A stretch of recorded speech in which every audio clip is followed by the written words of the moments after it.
Right now, investigators are trying to figure out how two boaters ended up in the Potomac River. Crews pulled a second body out of the river about an hour and a half ago, not long after finding another near Melissa Smarr and Charles Zintner's boat. That boat was found anchored this morning in the middle of the river. Maryland Bureau Chief Brad Bell is live in Marbury with the latest. Brad, we don't know exactly what happened here. No, and we may never know exactly what happened. An autopsy will be performed and see if somebody had a medical condition that caused them to go overboard, but right now that remains a mystery. In just the last 10 minutes, the last of the search boats came off the water because, as you said, in the last couple of hours, they found the second of the two bodies they were looking for. By all accounts, Charles Zintner and Melissa Smarr of Stafford were experienced and active boaters, and yesterday afternoon they headed out aboard their 19-footer.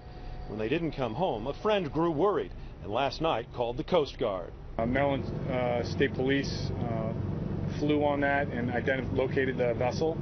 Once we identified the vessel, we vectored people in. At daybreak, a Charles County Fire Department dive team approached the boat. What they found was troubling. The boat was turned on, but out of gas. Music was playing and food was set out as if for a picnic. It did look like one of the plates had been turned over, so there was some indication that unfortunately there were people on board and most likely were in the water.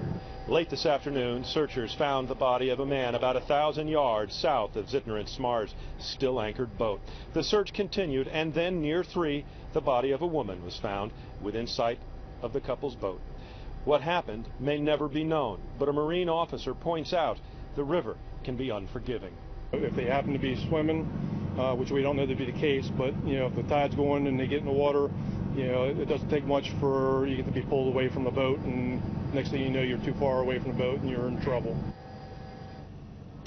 And the lieutenant also points out that life jackets, personal flotation devices were found on the boat, but were not found on either body. Both bodies are now being taken to the medical examiner's office in Baltimore for an autopsy to see if they can provide some sort of an explanation for this very tragic story. In Charles County, Brad Bell, ABC 7 News.